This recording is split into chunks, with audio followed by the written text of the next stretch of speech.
Yan. Siyempre, magsisinigang kasi kami. Hindi na ako bumili ng gabi. Dahil marami naman dito gabi. Marami to ha, isang puno lang. Isang puno lang, pero nakakuha na ako isa. Ito. Marami yan. Kasi yung pinagtanggalan yan, ito.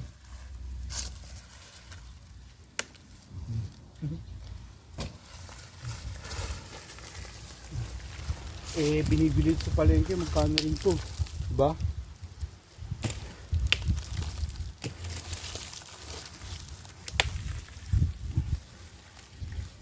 Sa puno lang yan, pero mahal pa dito yan. Dito, yun o.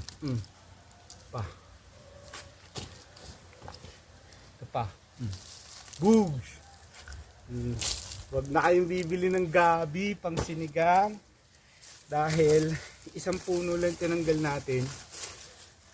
Marami nang makukuha sa ilalim. Pa. Bugs! Oh.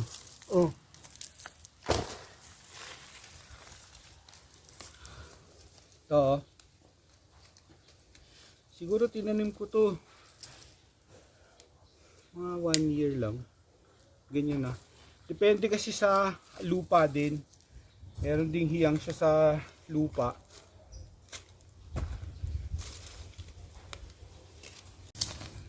Madami pa yan.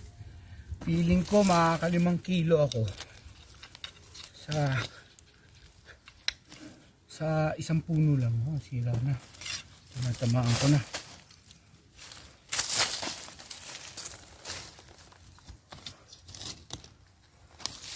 Oh, dami pa oh.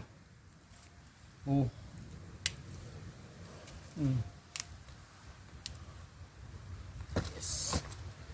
Yes, abundant. Lupa natin, abundant.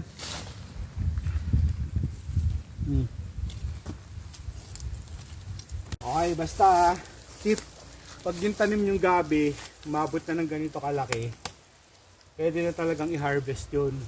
Nakakakuha ka siguro ng mas marami pa dito. Siguro mga 5 kilos to. Meron pa yan sa ilalim, tinatamad na lang ako. Pero marami pa yan. Di ba? Pwede ka nang magluto, pwede ka pa mamigay dahil di ko naman makakain lahat yan.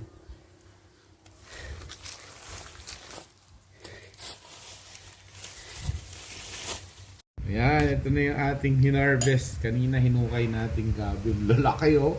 Oh, may ibang satisfied.